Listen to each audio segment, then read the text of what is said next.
nih Pak. Ya, mesti dicicil aja. Iya Pak, mau dicicil Pak. Contoh-contoh yang kemarin gimana bisa kan diedit? Iya Pak, sedang disesuaikan Pak. Ini cuma karena Ya. juga di kantor juga lagi dikejar dengan target-target yang lain Oh ini Pak. ya ya. Itu lah. Nah. Iya. Iya. Iya. Ini kan udah akhir tahun gitu loh Pak. Jadi Iya ya ada pasti banyak. bukan mulai ya. Iya, iya. Ya di Bandung juga ini udah mulai banyak demo nih. Upah Saya minimum dengar, biasa. saya di Bekasi juga saya dengar besok demo tuh Pak. Ya, Iya, nggak ada habisnya ya.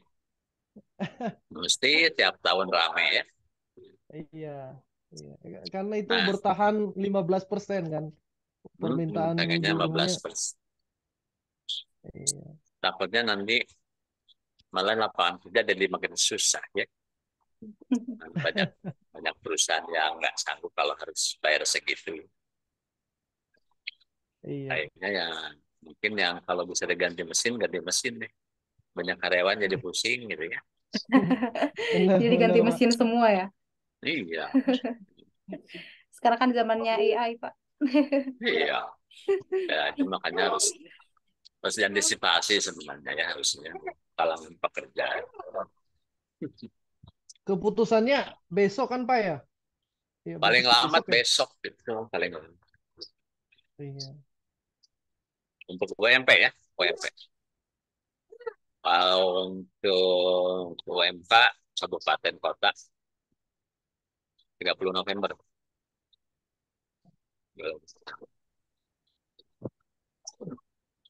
Itu kan untuk Sama. berlaku 1 jam. Gimana? Mau mulai aja. Ini Tapi Bu saya Tias dan Ibu Sonia apakah bisa on cam?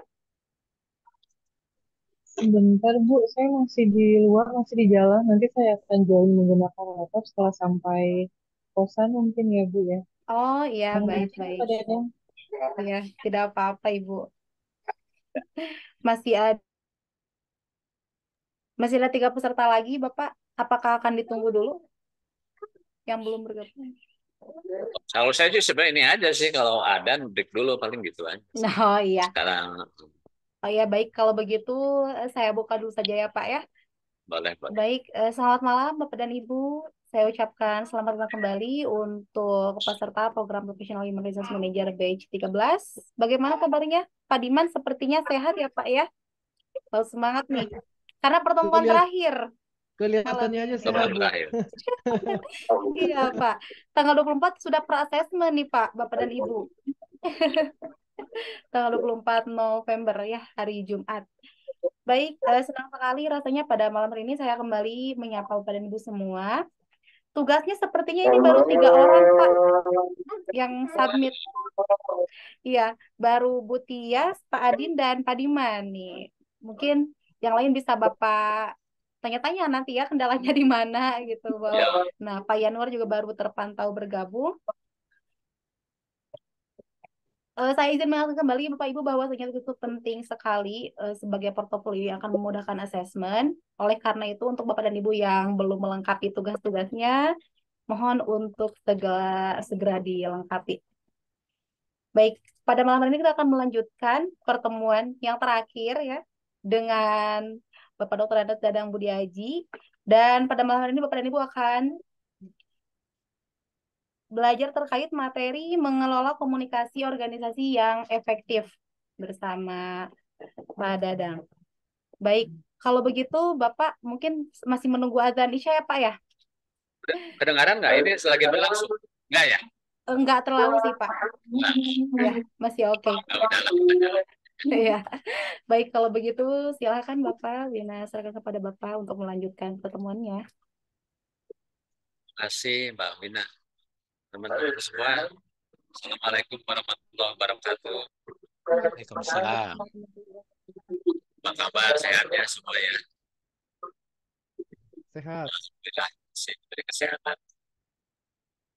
Sudah terasa nih, udah masuk ke sesi ke-8. Mudah-mudahan semua lancar. Bapak Ibu jangan sungkan kalau butuh bantuan ya. Ya, kalau saya ada sih, saya pasti akan sharing. Ya. Nah, topik hari ini tuh cuma 1 menit kompetensi. Jadi waktunya kita akan masuk. Jadi Bapak Ibu boleh diskusi, mau konsul apapun ya sepanjang saya bisa. Insya Allah ya kita akan bahas ya supaya Bapak Ibu semua terbantu untuk pertama menyiapkan portofolio. Ya. Kedua juga dapat referensi untuk storytelling dan menceritakan ya, portofolio tersebut kepada asesor. Jadi saya di awal dia akan memanfaatkan waktu yang besar karena materi ini sebenarnya nggak terlalu banyak. Silakan kalau ada yang mau diskusi, ada yang mau konsul boleh.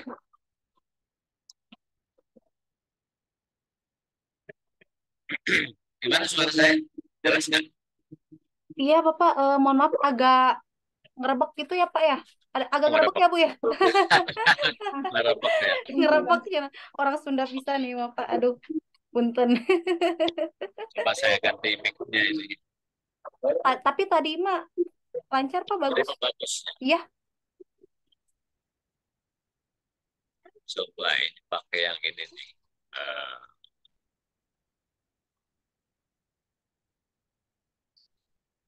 mikrofon. Tes gimana suara jelas? nah, sudah Tes. agak jelas, Pak. Sudah lebih jelas, lebih baik. Nah, Iya. Oke. Oke. Ya.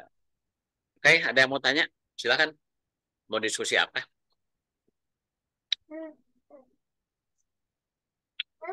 Silakan, Bapak Ada Ibu. kesulitan apa? Gasnya belum dicek ya, Pak? Belum sempat. Tadi ngirim apa?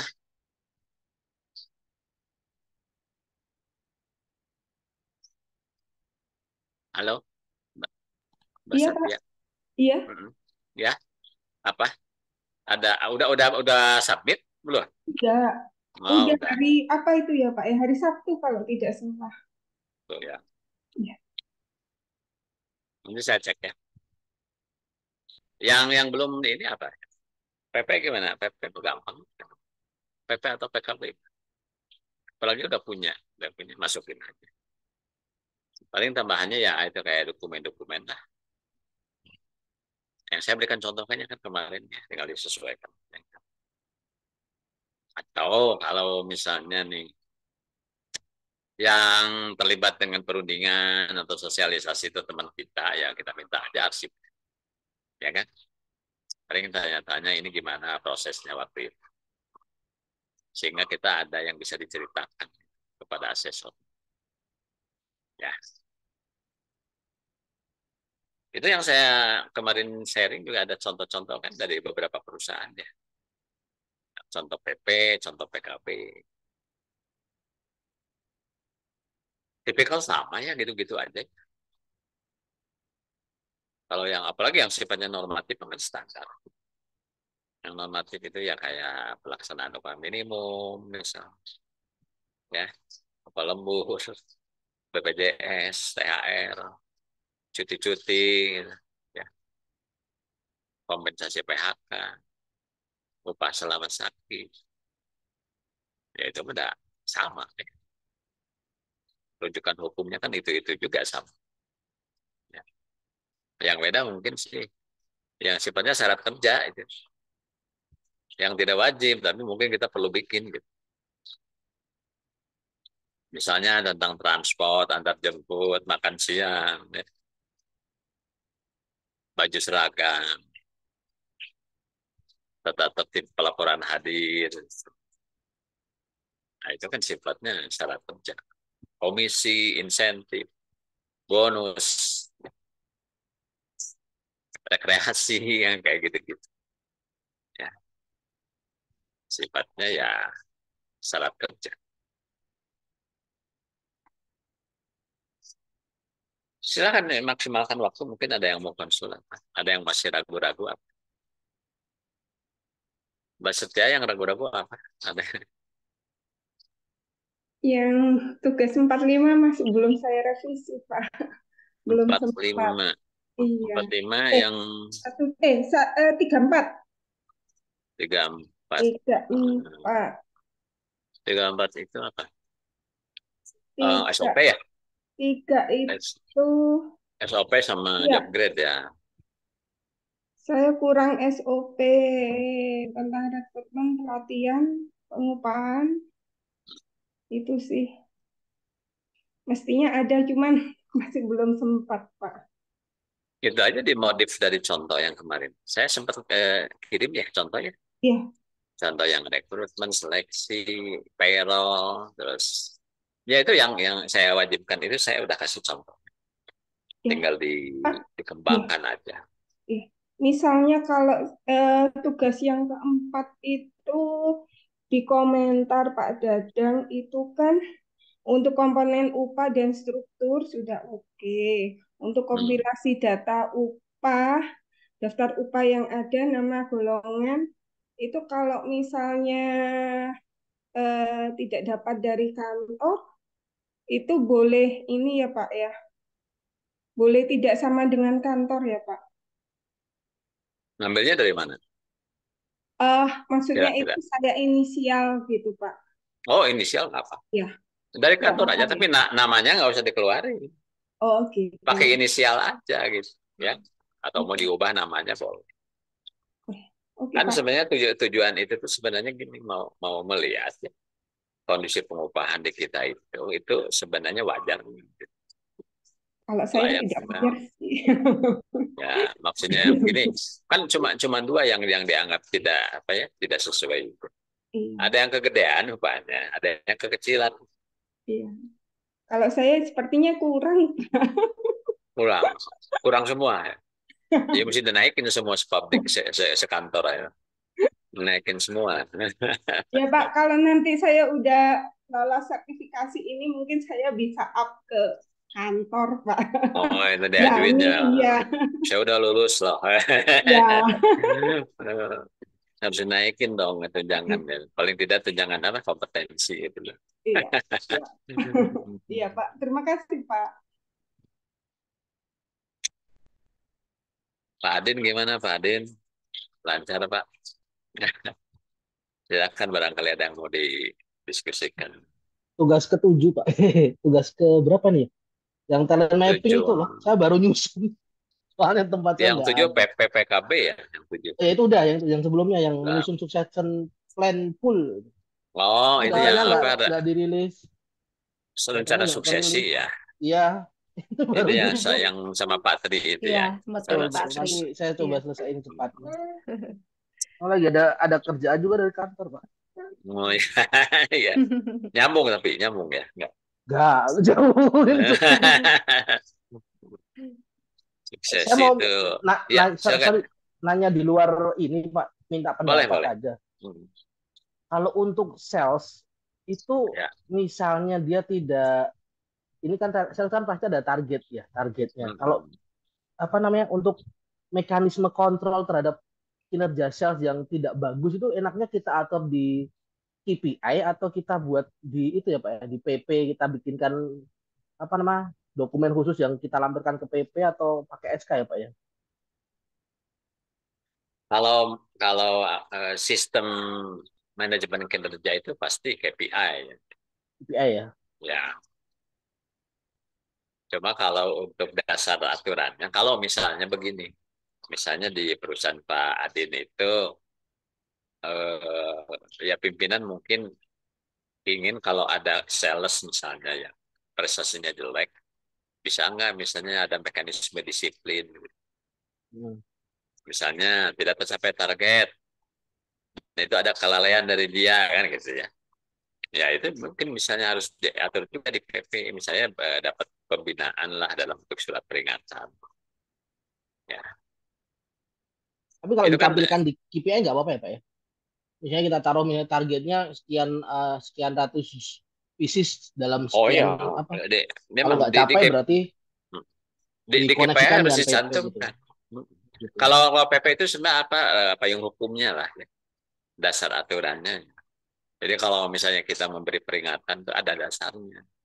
Dasarnya Jadi apa? kalau Misalnya saya dikasih SP ya ada di PP kan gitu. Jadi supaya nggak dianggap bahwa ini tuh kok enak-enaknya aja, manajernya aja nih yang punya ide. Jadi kalau disantumkan di PP itu kan manajernya juga pede lah ya melakukan penting satu gitu kan. tindakan gitu. Ya. Kalau KPI itu kan sebenarnya adalah tolok ukur sih sebenarnya. Eh, Metrik ya istilah pengukuran kinerja. Alatnya ya KPI, misalnya omset berapa.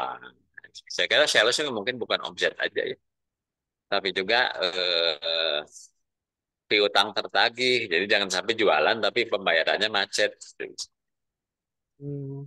Ya kalau kayak di tempat saya tuh dasar dari pemberian komisi ya, itu dari penjualan yang sudah dibayar.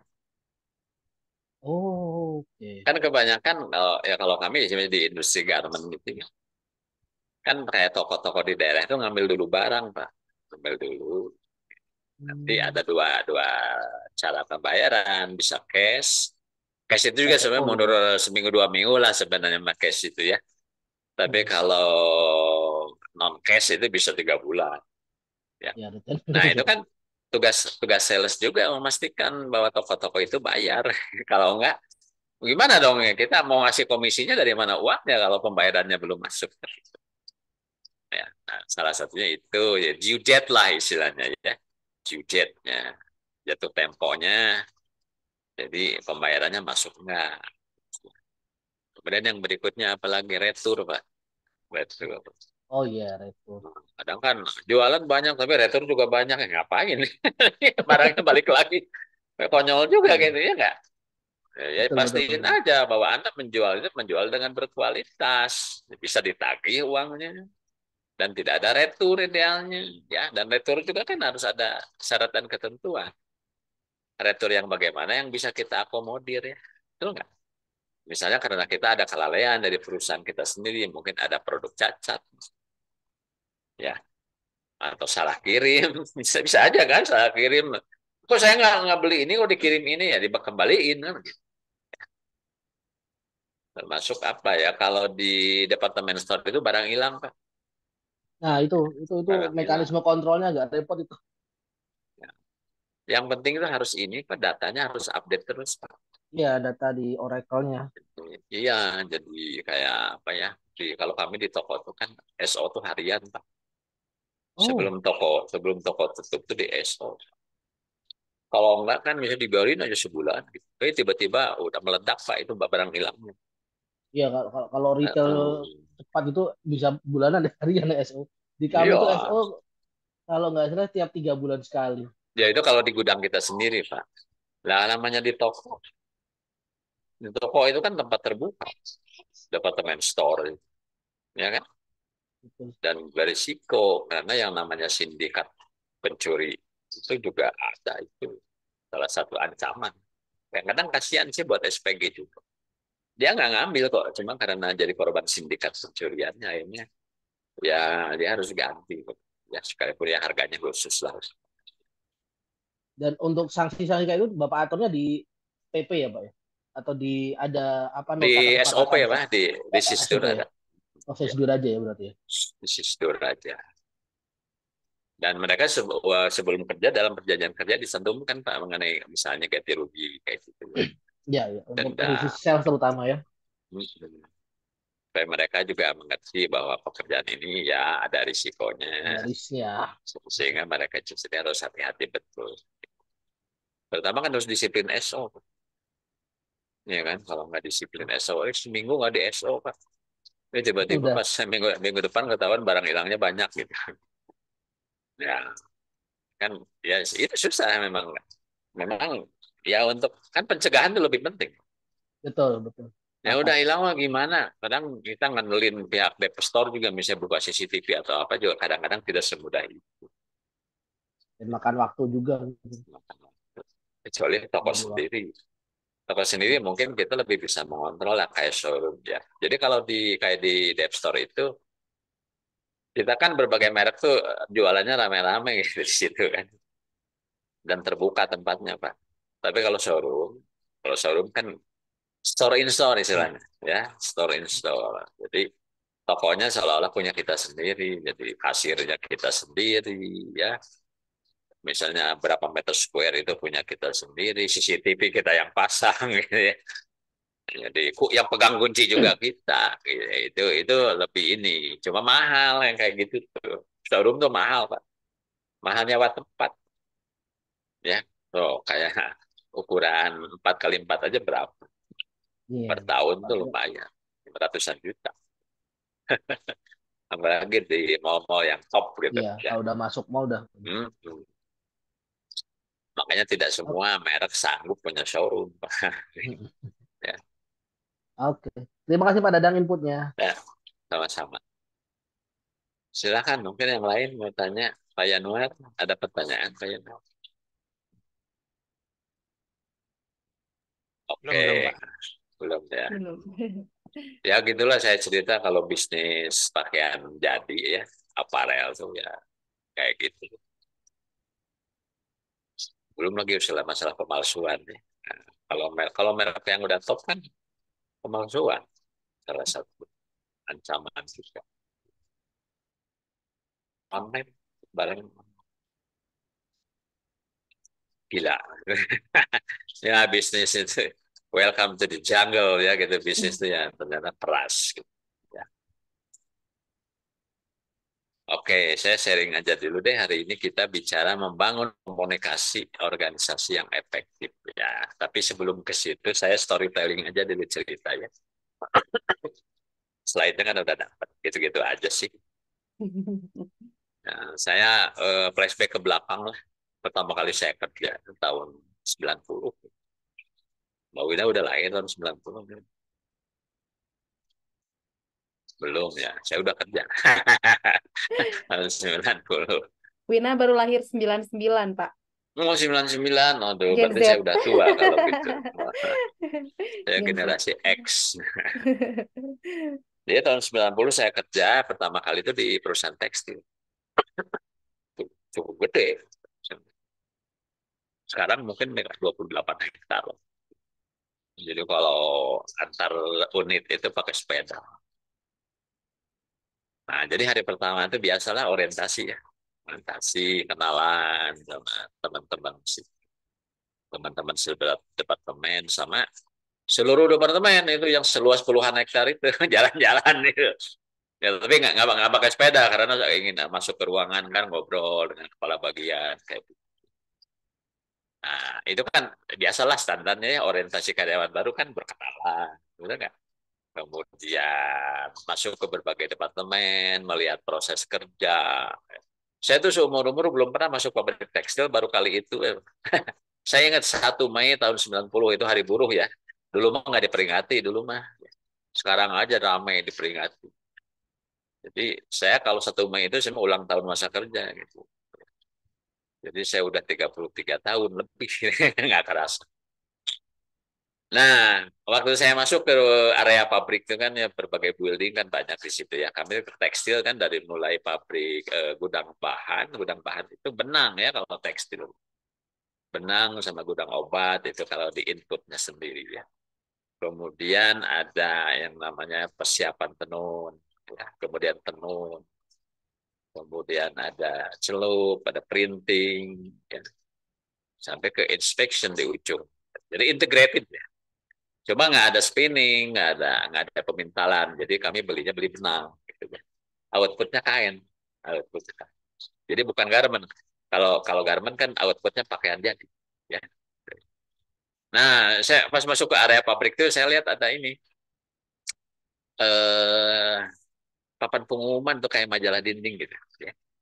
Papan pengumuman majalah dinding. Gitu. Saya lihat isinya apa. Oh, isinya itu ada pengumuman-pengumuman standar lah, kayak pengumuman libur, pengumuman jadwal kerja, shift kerja, kayak gitu ya kalau di pabrik. Kemudian ada lagi peraturan perusahaan itu ditempel di sana. Itu yang tadi berapa halaman itu ditempel di situ, panjang. Jadi ingatlah kayak zaman sekolah kan suka ada majalah dinding ya, ya kan? Ya kayak gitu. Kayak gitu. Itu di area luar luar building itu dipasang. Biasanya ditaruhnya itu dekat mesin ketokan. Kalau sekarang mesin scanner ya, finger scan. Kan dulu mah belum ada. Dulu masih pakai kartu ketokan. Tahu nggak kartu ketokan? Ceklek gitu ya. Nah, kalau ngabisin tuh ngambil kartunya ceklek. Mesinnya yang populer itu mereknya Amano. Gitu. Terus simpan lagi di rak. Kalau sekarang udah canggih ya, sekarang udah finger scan, malah udah pakai selfie, ya pakai Android. Nah, setelah itu saya masuk lagi ke ruangan produksi.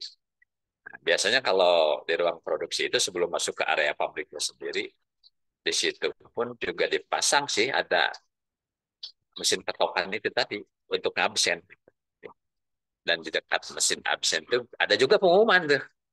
Ada lagi pengumuman. Jadi itu tadi ada pengumuman yang areal pabrik luas, ada lagi di tiap unit juga ada. Ya pengumumannya lebih spesifik lah, hanya menyangkut unit itu aja ya. Ada departemen celup, printing kayak gitu ya. Tenun dan seterusnya. Ya isinya tipikal sama. Nah, kita kan lagi ngomongin ini komunikasi dalam organisasi. Jadi kita bicara media ini. Medianya yang konvensional itu bahkan sampai hari ini kayaknya masih ada tuh papan pengumuman masih ada ya di Pak Adin masih ada Pak masih ya ada ya papan pengumuman majalah dinding kayak gitu ya.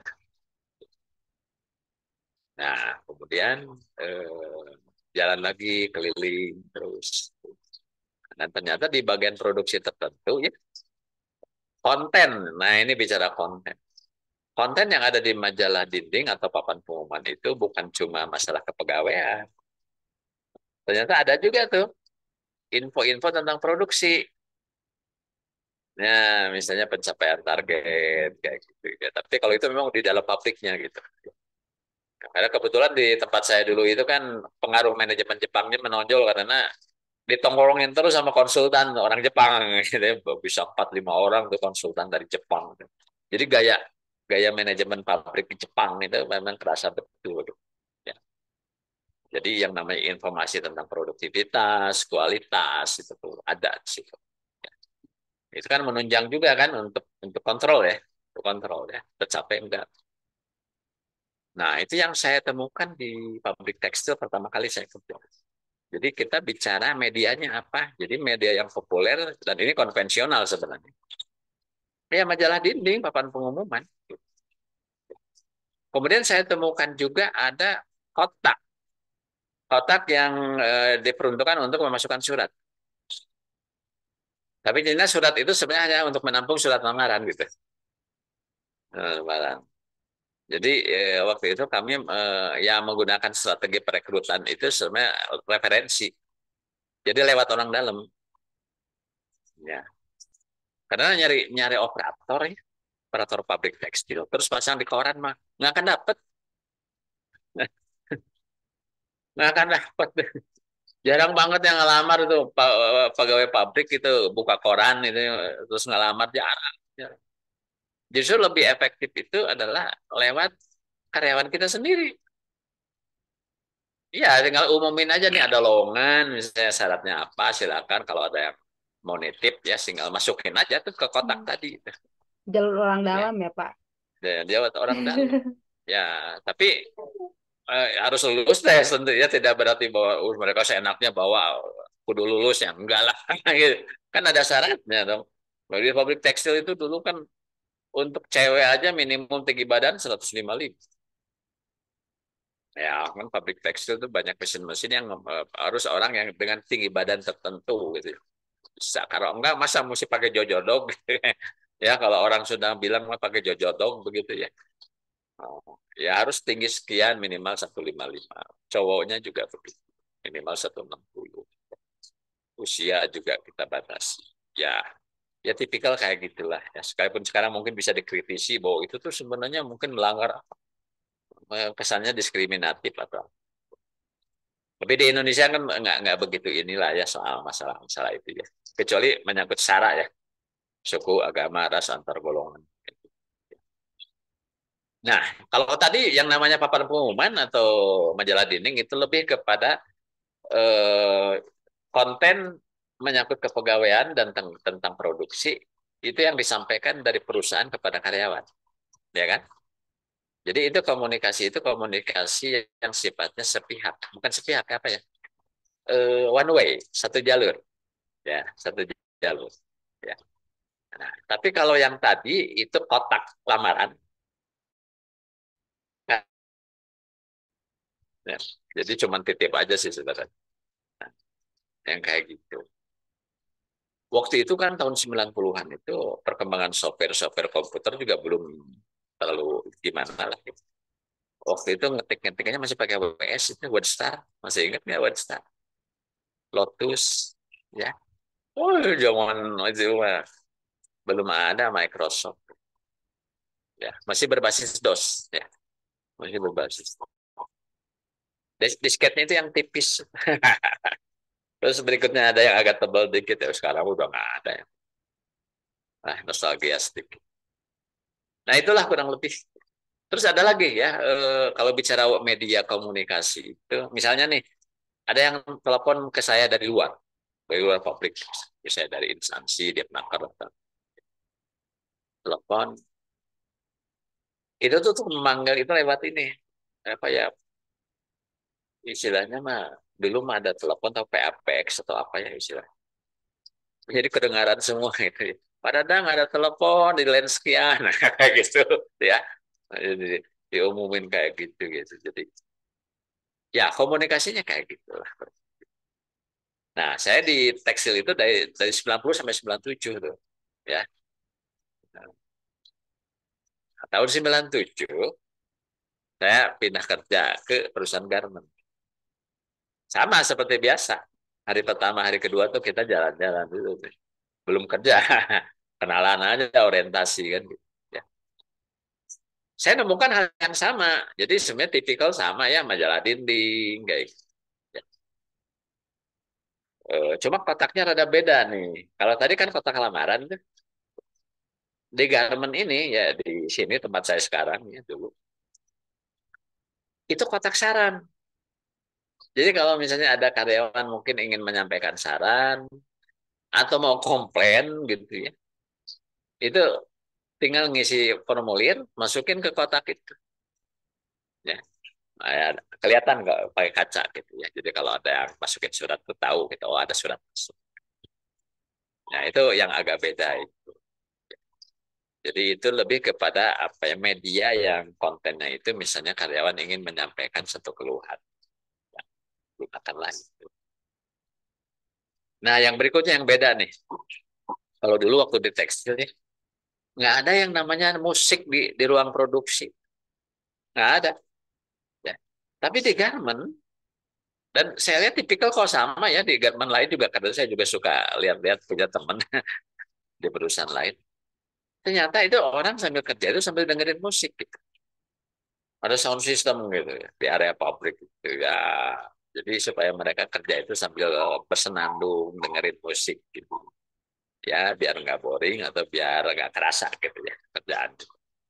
Selesai aja kan gitu, sambil dengerin lagu-lagu favorit. Ya. Nah, adanya ini hal baru gitu bagi saya. Karena dulu di tekstil tuh nggak ada. Karena suara mesin tenun aja udah wah bisingnya kayak gimana kan. Nggak mungkin lah sambil dengerin musik gitu. Ya kan. Tapi kalau suara mesin jahit kan nggak terlalu kenceng kan. Suara mesin jahit itu soft ya. Ya jadi kita masih bisa lo dengerin musik. Nah, itu pun digunakan sebenarnya kalau misalnya nih kepala bagian produksi mau manggil supervisor atau manggil karyawan ya untuk keperluan kerja itu lewat sound system itu. Nah, panggil. Jadi saya menemukan tambahannya dua. Pertama kotak saran, kedua sound system di area kerja. Ya, pertama untuk menghibur, dengerin musik, dan juga untuk pengumuman, memanggil karyawan, ya, atau untuk koordinasi kerja. Sama lah kayak di mall, di departemen store kan suka ada itu juga kan, ya, speech gitu ya. Atau kayak di bandara, misalnya pengumuman tentang penerbangan pesawat kan kayak gitu sih. Nah, jadi itu audio lah berarti ya. Terus apa lagi yang baru? Yang baru, hmm, ya itu pun dipakai sebenarnya bukan hanya untuk manggil, tapi pagi-pagi misalnya kita mau doa bersama, juga pakai itu. Jadi ada ritual tiap pagi itu sebelum kerja doa bersama dulu. Nah, seiring waktu berkembang kemudian, karena kami juga ingin ngembangin budaya komunikasi yang lebih baik ya. Kami pernah bikin yang namanya ad hoc lah, kayak agent of change gitu, ya komisi-komisi semacam apa ya, ya komite lah. Mulai muncul kebiasaan baru karena memang ya disarankan juga oleh konsultannya untuk supaya komunikasinya lebih bagus, yaitu briefing pagi. Briefing pagi. Jadi tiap hari itu tiap departemen ada briefing pagi sekalipun cuma 5 menit atau 10 menit. Ini kan sama halnya kalau Bapak Ibu mampir ke BCA pagi-pagi nih, ya. Itu kan mereka sebelum buka loket teller maupun customer service, mereka kan briefing dulu tuh.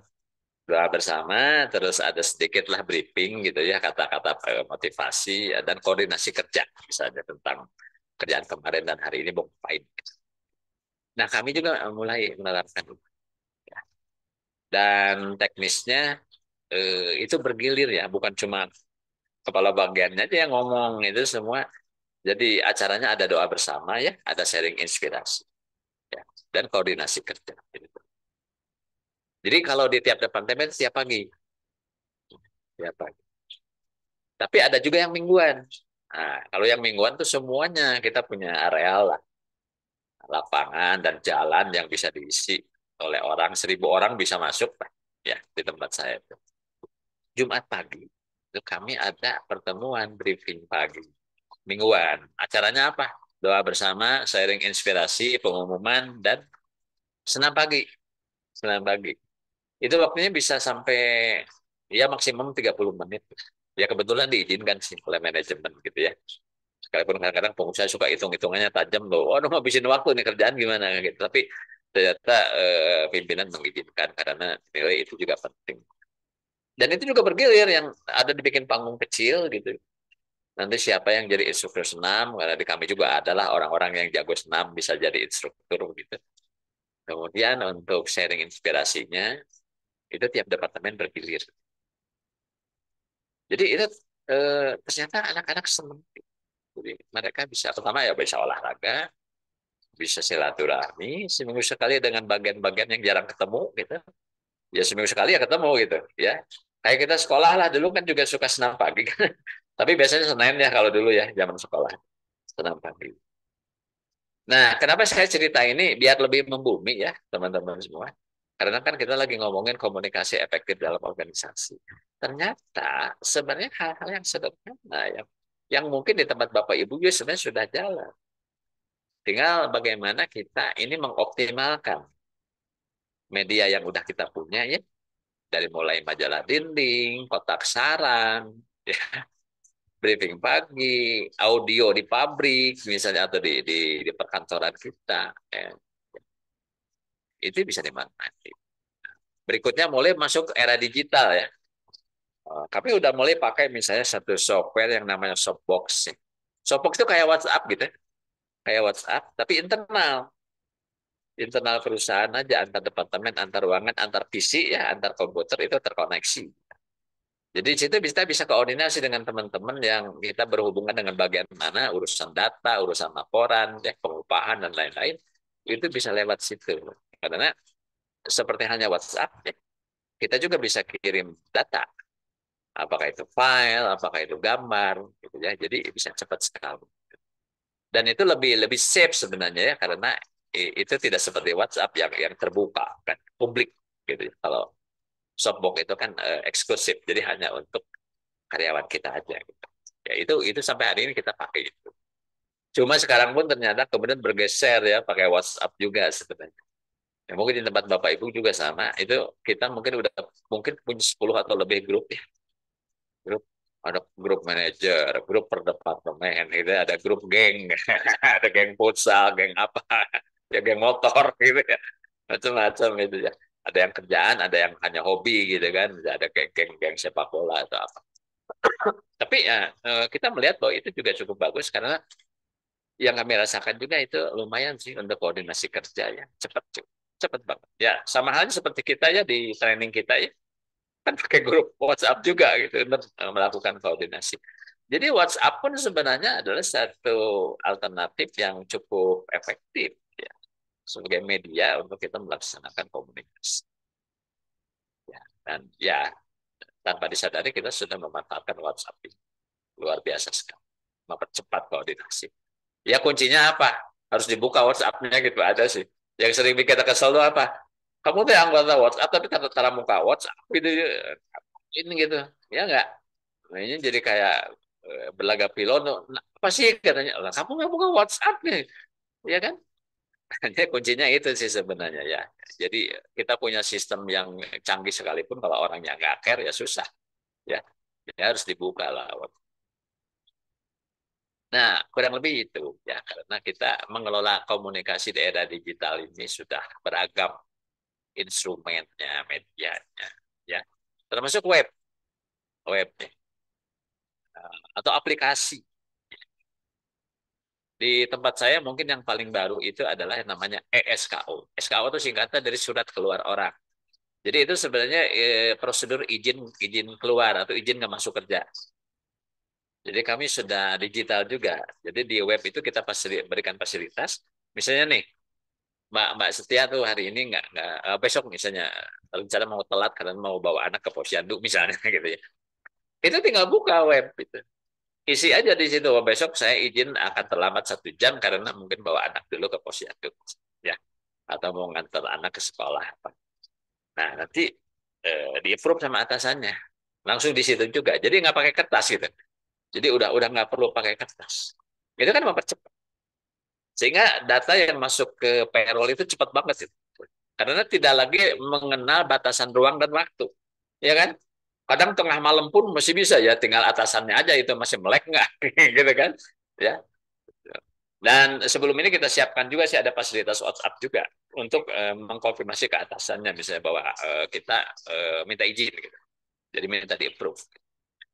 Jadi approve level 1 manajernya, approve level 2 tuh saya ya, manajer HRD. Jadi, tapi tidak semua transaksi. Ada beberapa yang nggak perlu approval saya, cukup atasannya. Kalau yang perlu approval saya itu yang membutuhkan verifikasi dokumen di antara. Misalnya apa? Kalau sakit keterangan dokter kan harus diupload tuh suratnya. Diupload saya verifikasi itu sesuai enggak tanggalnya, keabsahannya, baru saya approve. Nah, itu juga udah masuk ya pemanfaatan digital gitu, dalam komunikasi seperti itu. Ya. Jadi mengurangi kertas juga dan waktu bisa dipercepat, bisa quick respon real time gitu ya. Gitu. Kemudian apalagi komunikasi ini itu web juga ya. Web termasuk buat belanja produk bisa disediakan di situ. Kemudian pihak luar yang mau misalnya mau ngelamar gitu ya. Nah, kita ada fiturnya untuk ya Bapak Ibu kalau masuk ke web-web perusahaan-perusahaan yang lumayan bagus itu di websitenya disediain kan karir ya. Misalnya mau lihat lowongan apa gitu atau mau ngelamar itu disediakan fasilitas. Kami juga udah mulai menggunakan itu. Sekalipun ya kadang mungkin juga ternyata ada orang yang tertarik saya ke situ ada yang enggak. Tetap aja sih mungkin yang lebih efektif kalau sekarang itu justru lowongan kerja itu lewat WhatsApp group justru ya atau mungkin LinkedIn ya LinkedIn. Nah itu kurang lebih deh gambarannya mengenai komunikasi dalam organisasi. Jadi kita perlu menentukan media yang bisa kita manfaatkan dan terus kontennya untuk apa dan itu satu arah atau dua arah alurnya. Nah kalau WhatsApp group kan dua arah aja itu bisa langsung apa interaktif di situ juga bisa cepat. Tinggal mungkin kita harus selektif dalam filtering member ya. Kalau yang nggak relevan kan ngapain ada di situ. Ya, seperti ini misalnya WhatsApp group manager tapi ada yang non manager masuk atau dimasukin ya. Ya itu bukan apa-apa sebenarnya bukan kita ngerasa bahwa itu nggak level tapi kan mungkin ada menyangkut masalah kerahasiaan pekerjaan atau hal-hal yang belum bisa dipublish. Itu sebagai pengantar, mungkin ada yang mau sharing, Bapak Ibu. Di tempat Bapak Ibu ada apa yang saya tadi cerita mungkin saya belum tahu di tempat Bapak Ibu pakai apa misalnya. Ada nggak yang unik gitu komunikasinya? pakai telepati misalnya apa atau gimana? Ada yang menambahkan barangkali, Pak Diman? Kalau di saya sih biasanya gitu Pak, kita pakai work chat ya Pak, work chat. Oh, Iya, ya, jadi ya. kayak kayak Facebook gitu loh Pak, media sosial. Hmm, Tapi itu khusus internal gitu. Jadi kita semua buat per departemen tuh punya grup masing-masing gitu Pak. ya. Gitu. Dan jadi Bukan idenya itu WhatsApp supaya ya, bukan ya? bukan. Jadi supaya kita nggak menggunakan WhatsApp. Jadi Hmm. itu kita kita pisahkan apa masalah pribadi dengan masalah kerja gitu Pak. Oh Jadi kalau ya, itu ya. berhubungan dengan pekerjaan, misalnya kalau ada project atau apa, itu kita harus buat grup. Termasuk juga kalau misalnya kita bentuk selection committee gitu Pak.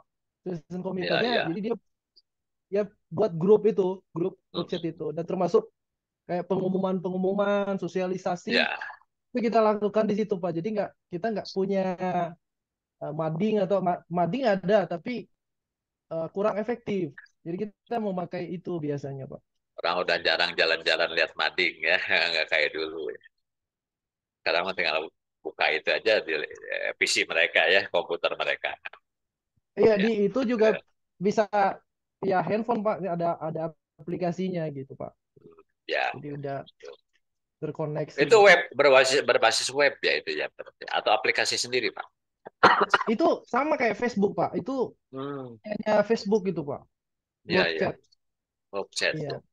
iya. Cuma kita itu kan berbayar. Jadi kita apa namanya buat akun sendiri gitu. Cuma Nah, kalau jadi yang bisa daftar ketika ketika ada karyawan baru misalnya. Jadi dia harus dapat email dulu. ya Jadi registrasi email ya.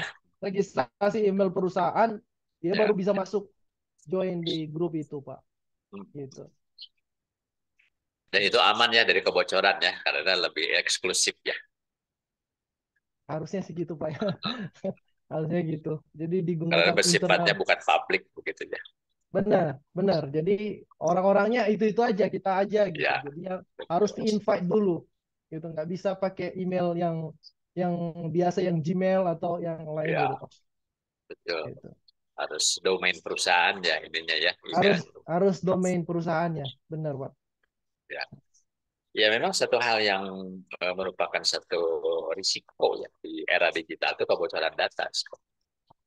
Jadi itu memang harus diprotek sedemikian rupa gitu sehingga tidak ya menekanlah kemungkinan untuk ada kebocoran-kebocoran informasi.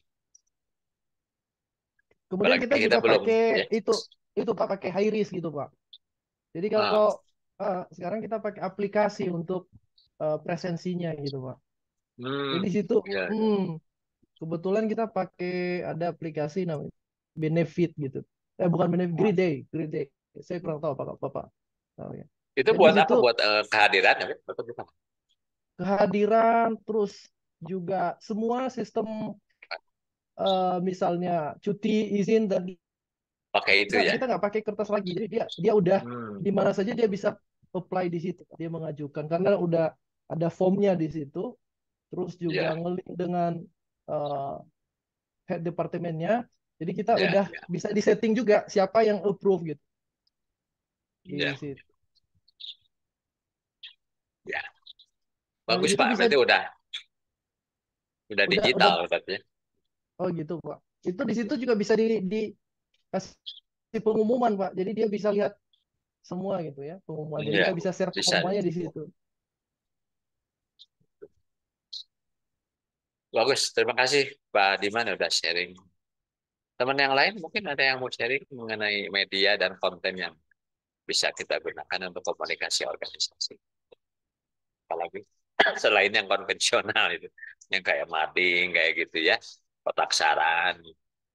Sekarang sih udah bergeser ya ke digital. Mbak Sonia gimana kabarnya? Baik-baik aja. Ya, alhamdulillah baik, Kak.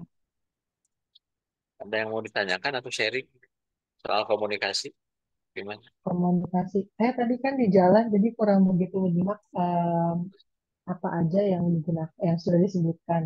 Tapi kalau misalnya di tempat saya bekerja saat ini, sama seperti yang tadi Pak Diman sampaikan, kebetulan di tempat kami juga kami bekerja sama dengan Sunfish Blade. Jadi memang fitur-fitur yang tadi disampaikan, ya itu ada, tapi di selain itu juga bentuk komunikasinya seperti kita lakukan saat ini melalui Zoom, Yuk, ya, kemudian melalui Google Meet, ya, terus ya, melalui email. Saya nggak tahu tadi email udah disebut atau belum. ya, ya, email Terus ada blasting nggak tadi, atau apa ya, share iya, gitu ya. betul. Sama juga seperti menggunakan Telegram.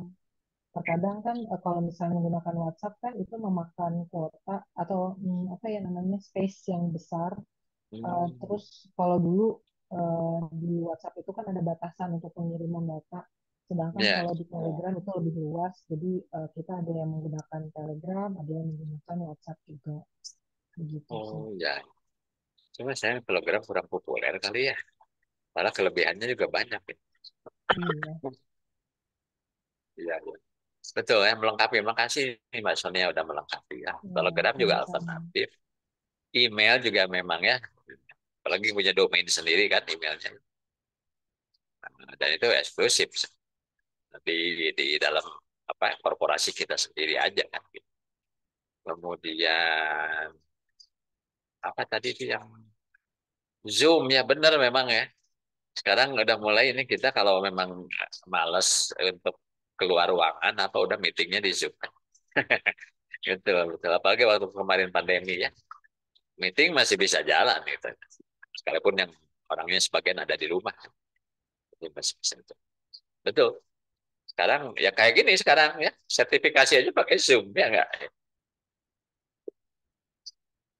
Dulu mah nggak ada.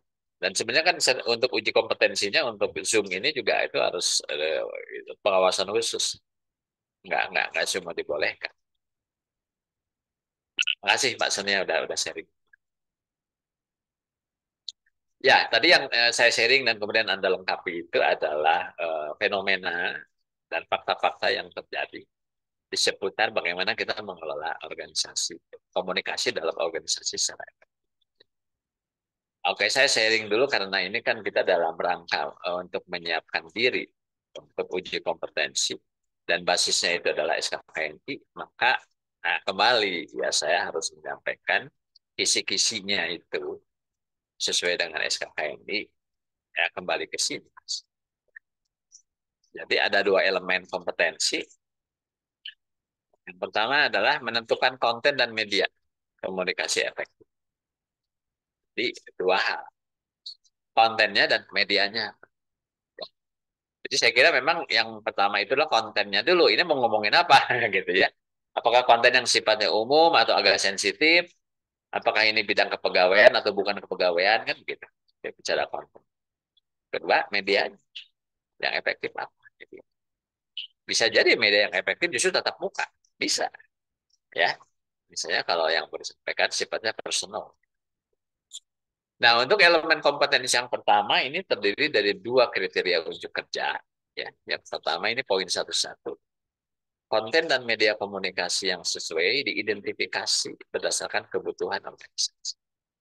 Jadi sebenarnya tidak harus canggih, tidak harus modern, ya. Sepanjang itu memenuhi kebutuhan organisasi, ya sudah selesai, gitu, tercapai sasaran. Misalnya nih, kalau kita punya anggota organisasinya semua dalam satu ruangan yang sifatnya open office, istilahnya, kan dengan mudah kita manggil orang, nah, gitu. Jadi lebih apa ya komunikasi secara direct lebih mudah dilakukan. Ya. Kemudian poin 1, 2 kriteria unjuk kerjanya adalah konten dan media komunikasi ditentukan sesuai dengan tujuan komunikasi. Ya. Tujuan komunikasi kan bisa beberapa level. Pertama hanya sekedar menyampaikan. Kedua adalah justru ingin mendengarkan. Bisa deh. Ingin menyampaikan, ingin mendengarkan kan bisa beda. Kemudian atau harus ada interaktif dan pertukaran informasi atau mau mengubah persepsi atau mau mengubah perilaku. Kan itu adalah beberapa jenis tujuan komunikasi yang berbeda. mungkin pun juga itu akan berdampak bahwa pilihan medianya apa yang tepat. Ya. Mungkin tidak tepat lewat web atau lewat Zoom kayak gini. Mungkin lebih tepat tetap muka. Bisa jadi. Ya, tergantung tujuan. Nah, kemudian masuk ke elemen yang kedua. Kalau tadi kan yang pertama itu menentukan konten dan medianya. Yang kedua ini melakukan komunikasi peraturan dan kebijakan organisasi kepada seluruh jajaran pemangku kepentingan internal. Jadi sebenarnya ini kontennya itu peraturan dan kebijakan yang kita mau sampaikan kepada internal stakeholders. Siapa sih internal stakeholders? Saya kira cuma dua ya, manajemen dan employee. Betul nggak? Manajemen dan employee cuma dua. Jadi ini karakteristik khas sumber daya manusia gitu. Lebih kepada publiknya itu publik internal. Kriteria unjuk kerjanya ada dua. Yang pertama ini di poin 21. Target komunikasi ditentukan sesuai dengan tuntutan komunikasi. Targetnya apa? Ya, hanya sekedar sosialisasi ya atau justru mau bertukar informasi. Kemudian poin 22 komunikasi dilakukan sesuai dengan SOP. Nah, kalau udah redaksionalnya gini berarti memang diperlukan sebuah aturan main SOP. Komunikasi itu harus bagaimana dilakukan. Jadi supaya tidak menjadi liar. Salah satu contoh liar tuh begini, misalnya ya, HRD mau ngerekrut orang. Biasanya kita kan bikinnya informasi. Ternyata sebelum kita publish itu udah ada karyawan yang ngomongin pengumuman lowongan kerja di Facebook dia. Konyol nggak? Ya. Jadi bingung ini yang HRD itu siapa sebenarnya kan gitu ya. Apa semua karyawan jadi orang HRD gitu. Dia bikin publish di status WhatsApp maupun status Facebooknya tentang lowongan kerja gitu di tempat di departemen dia. Itu contoh kecil. Contoh kecil dan itu artinya ya kalau udah kayak gitu berarti kurang terkendali gitu. Betul nggak? Ya, komunikasi. Gimana kalau yang dia umumkan itu isinya salah? Ya kan? Dia bisa tanggung jawab nggak? Ya kan? Nah, itu satu contoh bahwa aturan main diperlukan, bahwa guidance itu diperlukan. Kalau enggak, maka akan menjadi liar gitu. Seolah-olah bahwa semua orang jadi PR. Betul nggak? Semua orang jadi PR. Ya. Contoh lain misalnya, entah iseng, entah bagaimana. Kan suka ada pengumuman tuh ya buat karyawan. Ya. Pengumuman nomor sekian tentang misalnya libur hari raya dan sebagainya. Ya. Whatever ya. Tiba-tiba ada karyawan yang posting di Facebook atau di Instagram pengumuman itu. Akhirnya kan apa? Seluruh dunia baca pengumuman itu. Iya nggak? Padahal itu adalah pengumuman untuk hanya kalangan karyawan kita sendiri aja gitu. Orang lain mah nggak ada urusan gitu. Ya. Nah, itu adalah contoh aja. Ini memang salah satu apa ya? Barangkali efek negatif atau efek samping dari yang namanya digital, sosial media. Ya. Apalagi sekarang ada TikTok gitu kan. Termasuk kan misalnya kondisi kita di dalam pabrik itu kan bisa aja nggak terkendali loh. Ujung-ujung muncul di TikTok, ya nggak? Padahal misalnya yang ada di situ tuh sebenarnya adalah proses yang orang lain tuh nggak boleh tahu. Iya nggak? Tiba-tiba saja karyawan bikin ini konten TikTok gitu ya atau katakan reel ya, reel di Instagram gitu ya, atau misalnya apa YouTube, terus publish. Waduh, maka dari itu ya sekarang itu dengan era digital ya kemajuan IT itu banyak hal yang harus lebih kita antisipasi. Ya salah satunya adalah dengan menyusun aturan lain. Ya, bagaimana ini dikelola, bagaimana ini dikendalikan. Nah inilah kriteria unjuk kerja cuma 4 dan ini sebenarnya simpel mengenai komunikasi dalam organisasi. Ini hanya display secara flow aja, ya. Jadi mengubah tabel ini ke dalam flow gitu. Nah, tadi saya sempat singgung komunikasi itu buat ngapain ya. Kalau bicara definisi komunikasi, luas banget dan banyak sebenarnya yang nggak kehitung.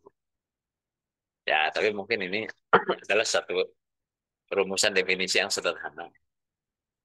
Komunikasi adalah proses di mana orang mengirim pesan atau bertukar ide atau bertukar pikiran satu sama lain, baik secara verbal atau non verbal. Kalau kayak kita sekarang verbal, ya. Ada verbal, bahkan audiovisual gitu ya. Cuman tidak langsung gitu, lewat media yang namanya Zoom. Berikutnya, apa sih yang dimaksud dengan komunikasi organisasi? Ya. Nah, ini barangkali ini satu ilustrasi bagaimana sebuah organisasi mengadakan pertemuan, ya. Oke, kalau lihat ekspresinya ini pada serius nih orang-orang. Apalagi nunggu pengumuman naik gaji kayaknya. Ya, ya. Atau mungkin berunding nih, serikat pekerja lagi berunding dengan manajemennya, bisa juga seperti ini situasi. Ya. Nah, jadi komunikasi organisasi itu bisa didefinisikan sebagai saluran dan bentuk komunikasi yang terjadi di dalam organisasi. Itu bisa perusahaan yang cari untung, bisa juga yang nggak cari untung ya. Jadi profit or non-profit atau nilaba. Dan juga bisa saja itu instansi pemerintah. Atau instansi pemerintah juga organisasi. Jadi ini mencakup komunikasi dalam organisasi dan komunikasi yang berhadapan dengan publik. Jadi bisa menyangkut audiensnya itu di internal, publik internal, bisa juga publik eksternal di luar perusahaan. Tapi kalau manajemen SDM lebih banyaknya itu ke dalam. Kalau marketing seperti Markom ya, marketing communication itu lebih banyak keluar. Nah, ini mungkin Bapak Ibu pernah ketemu model ini. Biasanya ini dibahas di dalam mata kuliah ilmu komunikasi. Kalau yang dari Pikom mungkin semester 1 nih dicekokin model ini, gitu. Karena ini basic banget. Gitu. Nah, tapi sengaja saya refresh sedikit bahwa model ini berguna supaya kita bisa memikirkan ya, kalau misalnya ingin komunikasinya efektif, unsur apa saja yang mesti kita perhatikan begitu. Ya. So kadang-kadang kalau ada satu dua unsur itu kita kurang perhatikan, maka bisa jadi komunikasinya nggak efektif. Artinya tidak mencapai sasaran. Ya. Nah, jadi ini tipikal nih kalau Anda cari di Google ya yang namanya model komunikasi, sebagian besar tipikal displaynya kayak gini gitu. Ya. Jadi kalau bicara model komunikasi itu selalu diawali bahwa di sebelah kiri itu ada sender. Sender itu pengirim pesan. Ya. Kalau istilah lain ada juga yang menyebutnya komunikator. Ya. Komunikator atau sender itu ada di sini. Ya. Kemudian di sebelah kanan ada receiver, yaitu orang yang menerima pesan. Sebutan yang lain adalah komunikan. Ya. Sebelah kiri komunikator, sebelah kanan komunikan. Tapi ini bisa bertukar posisi gitu. Tergantung siapa yang lagi ngomong dan siapa yang lagi dengerin. Kan begitu ya. Kalau yang lagi ngomong ya komunikator. Ya seperti sekarang saya bicara, saya menjadi sender, betul nggak? Sender atau komunikator. Tapi Anda kan lagi menyimak nih, saya bicara. Posisi Anda sebagai apa? Receiver atau sebagai komunikan kan begitu. Ya, jadi bisa bergonta-ganti posisi, apalagi itu bentuknya dialog ya atau interaktif. Bisa kalau orang Sunda bilang masa kali ewang gitu ya. Bergiliran ngomong, bergiliran mendengarkan kan begitu ya. Nah, unsur yang lain ya, itu hanya sekedar garis besarnya ada dua pelaku lah ya. Ada yang ngomong, ada yang dengar, ada yang dengar, ada yang ngomong. Nah, di sini ada yang namanya frame of reference. Nah, ini dua-duanya ada nih, frame of reference. Apa sih? Frame of reference atau kerangka referensi adalah pengetahuan, pemahaman, dan pengalaman yang ada di pikiran orang-orang ini. Kalau misalnya kerangka referensi antara dua orang ini relatif sama, maka komunikasinya lancar. Ya.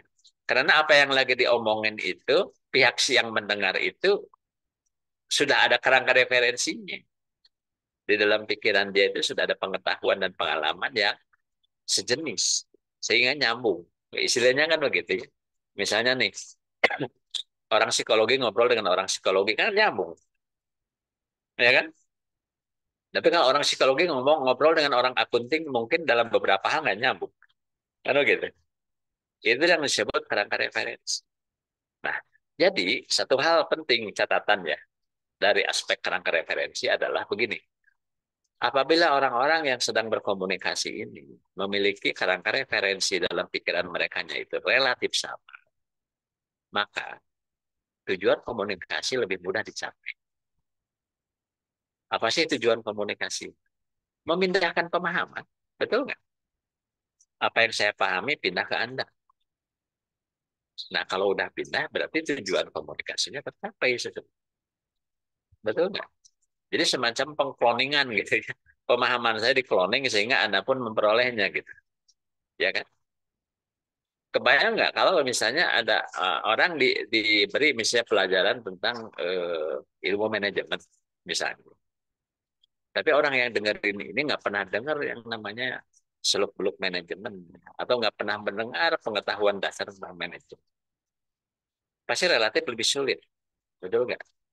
Atau contohnya beginilah misalnya, seorang profesor ilmu politik gitu, ngobrol dengan tukang beca pinggir jalan tentang fenomena pemilu sekarang.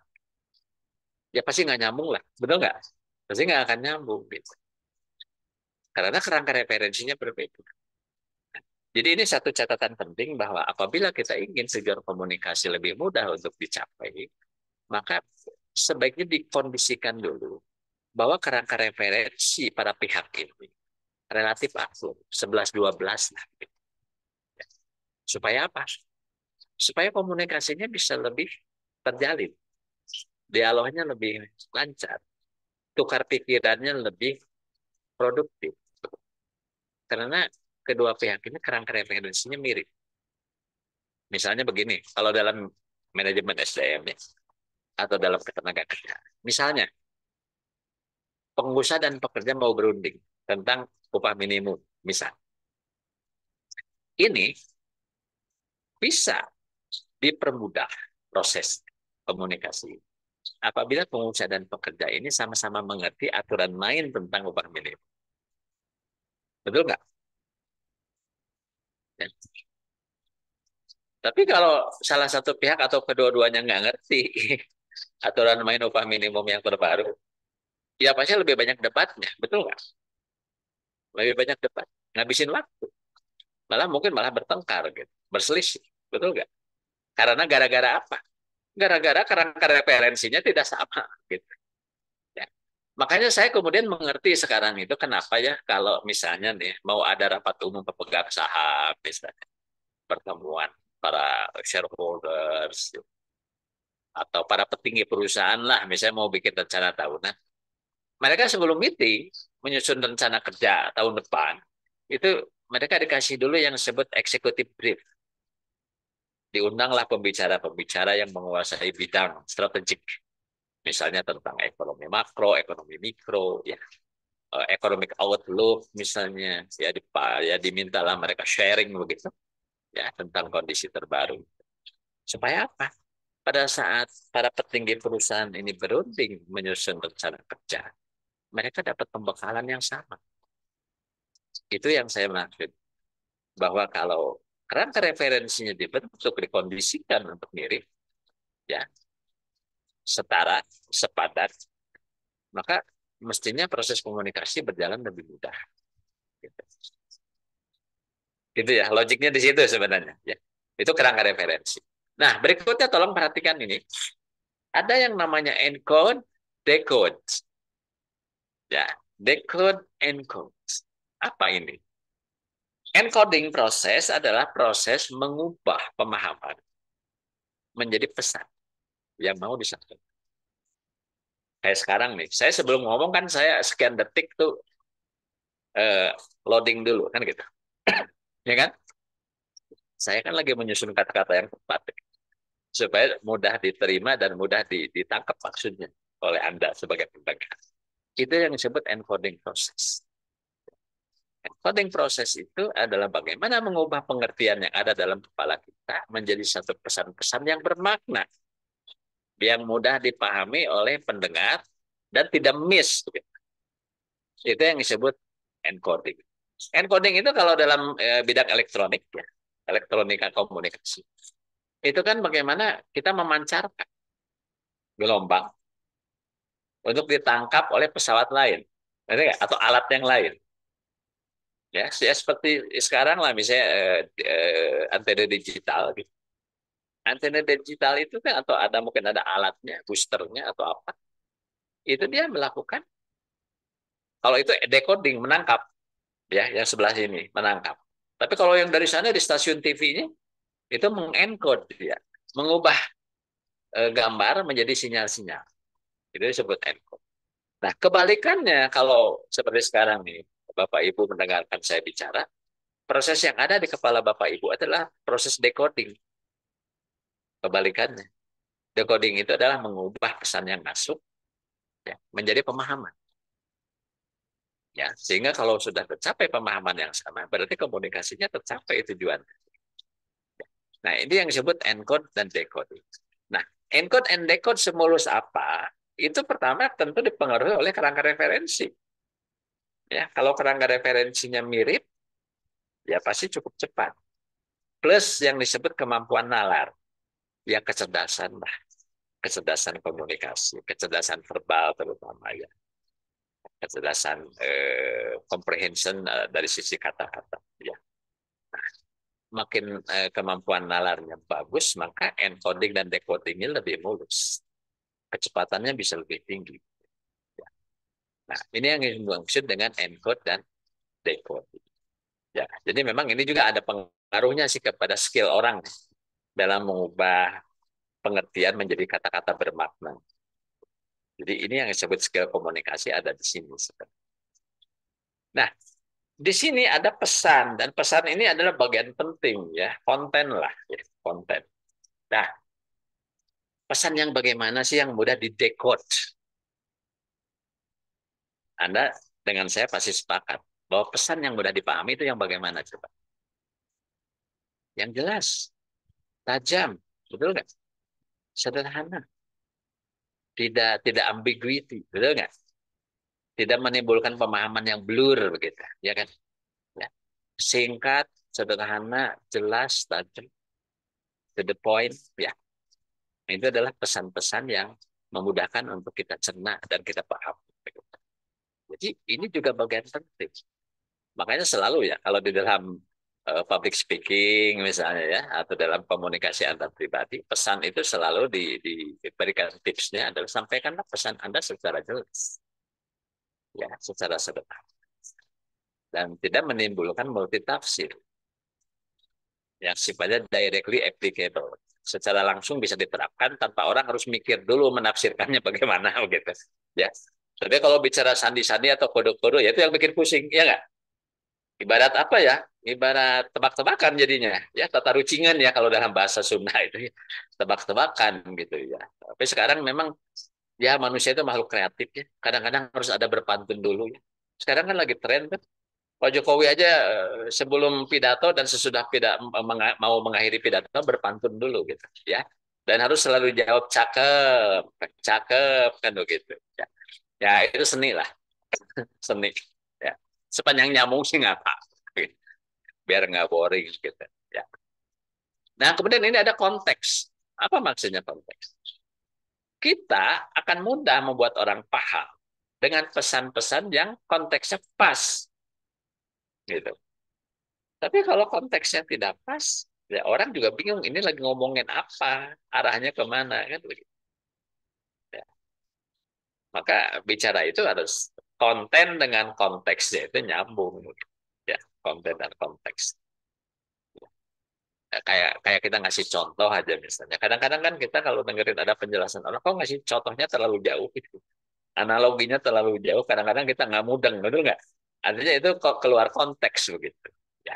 Jadi ini juga satu tuntutan sendiri kalau kita mau menyampaikan pesan yang bermakna dan mudah dipahami itu konten dan konteksnya itu harus nyambung gitu. Ya baru orang dengan mudah bisa paham. Nah, di sini juga ada yang terakhir yang perlu saya sampaikan. Nah, ini yang gambar awan sama petir ini. Ya.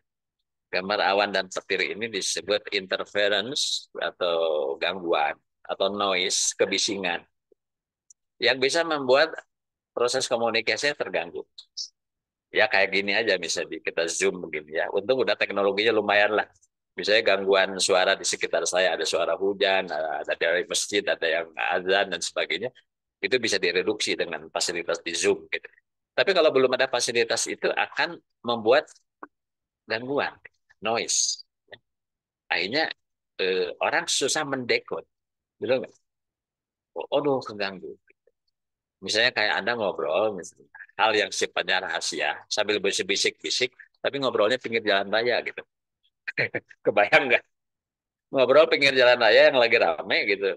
Hal-hal yang sifatnya rahasia dan Anda berbisik-bisik gitu ngobrol dengan lawan bicara. Menurut saya nggak akan berhasil gitu komunikasinya. Ya, Anda harus ketemunya di tempat yang jauh dari jalan raya gitu ya. Di sebuah kafe yang tenang gitu ya. Yang tidak bising, bukan tempat dugem. Kalau tempat dugem lebih banyak lagi gangguannya gitu. Ya, udah nggak karu-karuan kan gitu, nggak mungkin nggak cocok ya. Makanya kayak misalnya Anda pilih hotel buat apa, misalnya kalau buat buat bersenang-senang kehidupan malam, Anda mungkin kalau di Bali ya, Anda pilihnya di Kuta atau Legian gitu, ya. Tapi kalau mau berbulan madu, ya Anda jangan di situ dong ya. Anda harus mungkin pilih hotelnya di daerah mana, daerah yang perbukitan ya, seperti daerah apa tuh di sana tuh di Bali itu, daerah ke atas lah, yang banyak villa-villa baru cocok. Jadi itu yang dimaksud bahwa noise ini ada yang sifatnya fisik. Fisik itu kayak suara hujan, suara jalan raya, suara kendaraan bermotor. Itu akan membuat komunikasi terhambat. Tapi ada juga noise yang sifatnya sosial. Apa sosial itu? Ya, misalnya ada orang ngobrol, sehingga kita lagi ngomong serius keganggu. Atau pengalaman kami di sini ya, ada pengajian ya di dekat masjid, di masjid saya sini. Pas penceramah lagi menyampaikan ininya, materinya ya. Nah ini panitianya sibuk bagiin konsumsi. Ya. Ini itu noise itu. Ya sampai si Pak Ustadznya berhenti dulu gitu, menunggu sampai ini konsumsi selesai dibagikan gitu. Contoh kecil gitu, contoh kecil. Kadang memang mungkin timingnya nggak tepat, harusnya nggak saat si penceramah lagi menyampaikan hal yang cukup serius gitu ya. Mungkin harus dicari waktunya kapan, sebelumnya kah atau pada saat mau ada tanya jawab baru. Itu noise sifat sosial ya yang muncul dari orang-orang, dari perilaku-perilaku orang yang ada di situ sehingga membuat komunikasi terganggu. Bisa juga noise yang sifatnya adalah intrapersonal yang ada dalam diri kita. Misalnya gini, Mbak Sonia dengerin saya gitu, tapi pikirannya nggak di sini gitu, lagi mikirin hal lain. Gitu. Itu noise yang ada dalam kepala masing-masing orang. Ya, kan kadang ada mahasiswa itu semuanya sih emang nggak ada yang berbicara itu di kampus atau di ruangan kelas itu. Tapi nggak di kelas. Pikirannya udah di kafe. Gitu ya. Atau di tempat nongkrong gitu misalnya ya. So, kayak dulu ya, tuh saya sekolah itu ya. Jam istirahat. Menjelang jam istirahat itu ya pikiran udah di kantin gitu. Karena udah lapar, tuh, pengen segera makan bakso gitu. Itu yang disebut noise intrapersonal. Maka memang penting sekali sebenarnya mengikuti satu paparan itu sebaiknya tidak dalam keadaan lapar atau haus gitu. Tapi jangan juga kekenyangan. Kalau kekenyangan malah pengen tidur kan gitu ya. Jadi harus ada satu kondisi yang kondusif sehingga orangnya bisa fokus. Dan ini memang dipelajari juga di dalam psikologi tentang pelatihan misalnya ya, bahwa sebenarnya konsentrasi seseorang itu berapa menit. Dan itu perlu satu teknik di mana harus ada dulu terputus dulu baru bikin lagi, terputus dulu baru bikin lagi. Nggak bisa dipanteng terus misalnya 3 jam misalnya suruh dengerin orang ngomong, nggak ada ice breaking, nggak ada jeda gitu. Yang terjadi mungkin sebagian tertidur kan gitu. Itu bicara bagaimana mengelola noise. Ya. Oke, kesimpulannya sekarang apa? Kesimpulannya adalah kalau kita ingin mewujudkan komunikasi yang efektif, pertama adalah pastikan frame of reference atau kerangka referensi orang-orang dalam proses komunikasi ini relatif sama supaya nyambung. Ya. Kedua, permudahlah proses encode dan decode ini. Pertama, selain dengan kerangka referensi, juga dengan pesan yang jelas, bahasa yang sama, kata-kata yang sederhana, tajam, dan mudah dipahami. Konten dan konteksnya harus nyambung. Ya. Yang berikutnya, ya ini hanya ikhtiar saja, bagaimana supaya orang-orang itu memiliki kemampuan komunikasi yang cukup baik. Untuk mengencode dan decode. Ya. Karena kadang-kadang kan kita juga mengalami kesulitannya berkomunikasi dengan orang-orang yang susah dia menyampaikan pendapat. Betul nggak? Mikir dulu baru bisa ngomong gitu. Ya. Atau setelah kita omong berkali-kali juga baru mudeng. Ya mungkin dia karena nalarnya yang terbatas, mungkin juga karena kadang-kadang referensi. Dan yang berikutnya adalah ini noise. Gangguan terhadap komunikasi ini harus diminimalisir. Ya, supaya kita bisa memastikan tujuan komunikasi tertentu. Itulah paparan tentang model komunikasi. Ya. Memang basic, ya. Tapi saya kira inilah yang memang menjadi dasar bagaimana sebuah komunikasi bisa berlangsung. Ada yang mau ditanyakan soal model komunikasi ini? Silakan.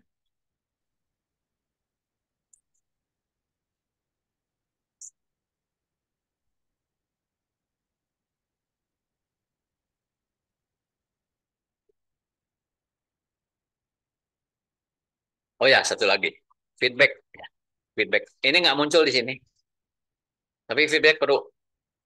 Makanya kadang gitu, yang presentasi seperti saya juga saya selalu minta feedback. Bagaimana ada yang mau ditanyakan? Nah, gitu kan sebenarnya meminta feedback. Ya. Tapi kalau semuanya diam itu dua kemungkinan itu. Pertama, sudah sangat mengerti. Kedua, sama sekali nggak mengerti. Ada dua kemungkinan gitu ya. Mudah-mudahan kemungkinan yang pertama, bahwa yang dijelaskan sudah sangat dimengerti. Oke, kalau nggak ada yang mau ditanyakan, saya lanjut ya. Jadi ini tadi juga saya singgung tentang tujuan ya. Tujuan komunikasi bisa tiga level nih. Pertama hanya sekedar mengubah persepsi, pemahamannya pindah, mengubah persepsi. Kedua, pertama pemahaman bersama, ya pemahaman bersama. Kedua mengubah persepsi dan yang ketiga perilaku. Level ketiga tentu lebih sulit daripada level pertama hanya sekedar supaya paham ya sama-sama paham atau persepsi bergeser gitu. Tapi kalau sudah tujuannya mengubah perilaku, wah ini udah kelasnya advance. Tentu mungkin komunikasi nggak cukup sekali, dia perlu beberapa kali sampai orang mau mengubah perilaku. Ya seperti misalnya mendisiplinkan karyawan gitu, ya kan? Bagaimana yang tukang melanggar itu menjadi patuh gitu pada aturan. Yang lain ada pertukaran, ya, pertukaran informasi dan menyampaikan makna. Jadi hanya sekedar, oke, tukar informasi atau ada juga ya hanya menyampaikan saja, semacam sosialisasi itu kan menyampaikan, ya, menyampaikan. Tapi sosialisasi yang ideal adalah interaktif, sehingga di situ ada feedback kepada saat audiens nggak mengerti tentang sesuatu hal, dia kemudian menanyakan hal tersebut. Ya. Dan kita harus jawabnya tuntas, gitu. Ya supaya sosialisasinya tujuannya tercapai. Next, ya ini kalau warna tenaga kerjaan itu kan komunikasi itu tujuannya adalah menciptakan harmoni, suasana kondusif lah. Jadi sebagai sebuah keluarga, jadi jangan banyak bertengkar kan intinya begitulah antara pengusaha dan pekerja. Harus harmonis ya. Karena harmoni ini adalah satu prakondisi yang membuat kita bisa fokus pada produktivitas. Nah, jadi tantangannya adalah mengembangkan kebijakan, bagaimana menentukan kebijakan komunikasi hubungan industrial yang harmonis. Waktu kemarin pandemi itu adalah satu situasi yang menjadi trigger, ya, yang memacu hubungan antara pengusaha pekerja itu harus lebih intens, dan itu terasa dan terjadi di tempat saya. Ya. Perundingan-perundingan ketenaga kerjaan itu bisa berlangsung sebulan sekali. Dulu mungkin setahun sekali juga, ya paling berapa kali. Tapi karena memang kita harus bersepakat ya, untuk mengatur kelangsungan kehidupan perusahaan dan juga kelangsungan karyawan sendiri untuk bisa kerja.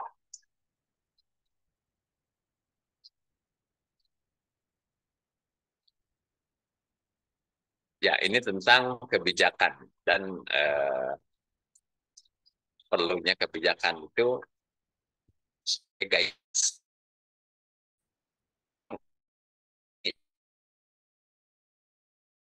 Jadi kebijakan. Apakah komunikasi itu transparan atau bagaimana, itu contoh kebijakan. Nah, tadi waktu di awal saya cerita itu tentang media ya, dari mulai majalah dinding atau apa, briefing dan sebagainya. Jadi kalau secara pengelompokan kita bisa pilih medianya itu mau tatap muka atau enggak gitu. Tatap muka pun bisa langsung, bisa tidak langsung lewat perwakilan ya, misalnya serikat pekerja atau perwakilan karyawan. Atau bisa juga bukan tatap muka, misalnya ya kalau konvensional surat edaran, pengumuman, kotak saran, audio pabrik yang tadi saya cerita.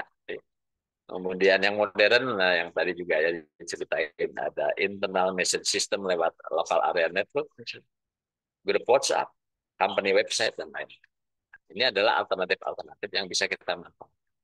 Sepanjang itu sesuai dengan kontennya, cukup aman, kemudian juga bisa tercapai sasarannya, berarti itu boleh kita pilih.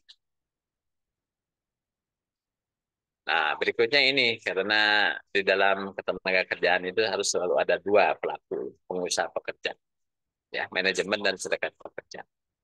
Nah, merumuskan pesan komunikasi dengan pekerja atau dengan serikat pekerja. Nah, dalam beberapa hal, penyampaian pesan itu bisa efektif kalau yang menyampaikannya adalah tidak hanya satu pihak, tapi bisa dua pihak. Seperti yang kami alami kemarin waktu pandemi itu. Pengumuman tentang misalnya apa ya, pengurangan upah, ada yang dirumahkan, THR pembayarannya tidak sekaligus, itu kan sensitif tuh, betul kan? Sensitif banget. Akhirnya kita harus berunding, cukup alot dengan serikat pekerja. Tapi akhirnya kita sepakat di satu titik, dan akhirnya kita umumkan bersama-sama. Jadi pengumuman ini pengumuman bersama gitu, ya. Dan tentu dari sisi serikat pekerja pun mereka juga tidak asal mencepakati ya. Karena kadang meeting kita nggak cukup sekali, kadang 2-3 kali baru selesai. Karena mereka juga ketemu lagi dengan anggota-anggotanya, terutama yang punya pengaruh, untuk membicarakan progres daripada perundingan dengan manajemen. Dan sepanjang 2 tahun itu ya, dari mulai April 2020 lah, mulailah kita banyak meeting itu. Sudah itu berlangsung hampir 2 tahun. Kalau yang kami rasakan, dengan dialog yang baik, kemudian kita menyampaikannya secara pengumuman bersama, sosialisasi bersama, maka itu lebih mudah gitu. Daripada terkesannya ini hanya perusahaan yang dominan. Jadi disitulah kalau hemat saya peranan dari serikat pekerja itu dalam situasi yang seperti itu. Jadi bentuk konkretnya adalah edaran atau pengumuman bersama tentang suatu kebijakan. Ini saya tampilkan contoh tentang aturan main mengenai komunikasi yang ya mungkin perlu diatur di perusahaan kita supaya tidak terjadi miss seperti tadi itu ya. Jadi setiap orang ngerasa jadi orang PR, setiap orang ngerasa jadi orang HRD, dia publish informasi seenaknya gitu. Jadi apa konyol gitu ya. Nah, ini contoh dari MNC Bank-nya. Ini saya dapat karena memang mereka terbuka kok ya informasinya. Jadi mereka ada di internet, kita bisa akses, kita bisa lihat contoh-contohnya. Ini tentang komunikasi dengan karyawan. Jadi MNC ini mengaturnya seperti ini. Pada dasarnya komunikasi dengan karyawan dilakukan oleh 2 unit kerja, yaitu Corporate Secretary dan Human Resource Group. Nah, jadi ada dua unit. Nah, pembagiannya apa? Corporate Secretary menginformasikan seluruh informasi dan atau data yang terkait dengan kegiatan atau aktivitas bank dan informasi yang bersifat publik. Jadi kalau sifatnya keluar perusahaan, itu dipegang oleh Corporate Secretary. Jalurnya lewat situ. Ya. Sedangkan Human Resource Group, ya ini holding berarti ya, jadi di unit-unit atau divisi-divisi itu ada yang menaungi, yaitu Human Resource Group. Menginformasikan seluruh informasi dan atau data yang terkait dengan aktivitas atau kegiatan kepegawaian. Jadi core-nya itu atau domain dia adalah domain ketenagakerjaan atau kekaryawan. Di luar itu, apalagi sifatnya publik ya, itu dipegang oleh unit kerja yang lain yaitu corporate secretary. Dan kemudian berikutnya di sini ini adalah untuk mengendalikan konten-konten yang boleh dipublish ya. Seluruh data dan atau informasi yang akan ditayangkan atau diinformasikan harus mendapat persetujuan lebih dulu. Jadi harus ada approval dulu dari grup head terkait. Jadi tidak bisa misalnya semua karyawan termasuk office boy itu mempublish informasi yang sebenarnya bukan kapasitas dia untuk mempublish informasi tersebut. Jadi harus ada approval lebih dulu. Sama halnya lah kita pasang spanduk ya, kalau yang resmi ini berizin ya. Apalagi sifatnya komersial itu kan harus dari dinas pendapatan ya, atau mungkin satpol pp gitu ya, yang harus ada di situ approval baru boleh dipasang gitu spanduknya kan gitu. Ya. Nah, sama seperti itu. Ya, itu kan juga pengendalian kan. Nah, kemudian berikutnya ini biasanya sih muncul sebenarnya di dalam satu peraturan perusahaan atau PKP ya. Jadi ini lebih ke internal sebenarnya. Dan isunya adalah isu tentang komunikasi mengenai keluh kesah dan perselisihan ya. Jadi kan tipikal kalau kita bicara komunikasi kepegawaian itu ya, isu yang menonjol kan itu ya, yaitu keluh kesah dan perselisihan. Jadi di sini diatur seperti ini, di bagian yang umum di sini dikatakan bahwa setiap pekerja dapat menyampaikan keluh kesah mengenai hal-hal yang menurutnya tidak adil atau tidak wajar serta bertentangan dengan perjanjian kerja bersama dan peraturan perundangan yang berlaku. Jadi ini juga suatu jaminan ya. Pekerja itu boleh menyampaikan keluh kesah kalau ditemukan adanya satu penyimpangan. Ya, yang penting dia harus bisa buktikan gitu ya penyimpangannya itu, bukan hanya sekedar beropini gitu, tapi tidak bisa menunjukkan bukti. Kalau itu sih teknisnya. Ya. Berikutnya, pihak perusahaan dan serikat pekerja berusaha untuk menyelesaikan keluh kesah yang disampaikan oleh pekerja secepatnya dan seadil mungkin. Jadi ini juga satu sikap ya, dari pengusaha bahwa ini harus diselesaikan dengan baik dan dengan hati. Ya artinya semua karyawan termasuk para manajer harus patuh ya kepada rambu-rambu ini. Gitu. Nah berikutnya ini teknis yaitu mengenai tata cara. Bagaimana menyampaikan keluh kesah? Ya, ini diatur ya di pasal 94. Jadi ini ada beberapa step ya, langkah pertama, langkah kedua, langkah ketiga, langkah keempat, langkah kelima. Ya, jadi ada 5 step. Ini berjenjang, gradual. Gitu. Ya. Kalau nomor 6 ini adalah sebenarnya jaminan perlindungan aja sih yang nomor 6 ini, yang ayat 6. Yang ayat 1, langkah pertama, pekerja menyampaikan pada atasan langsung. Nah, jadi kalau misalnya ada karyawan ngerasa ada sesuatu yang perlu dia keluhkan, dia merasa diperlakukan tidak adil atau ada haknya yang tidak diterima, maka sebelum dia misalnya lapor ke pimpinan puncak atau menemui manajer HRD, yang harus dilakukan itu step pertama, dia harus menyampaikannya dulu kepada atasan langsung. Ya. Sekalipun yang mungkin rada berabe urusannya kalau yang mau dikeluhkan adalah atasannya. Gitu. Kalau yang mau dikeluhkan atasannya. Ya nggak bisa dong ngomong saya mengeluh soal bapak kan gitu ya. Ya mungkin harus ada mekanisme lain misalnya.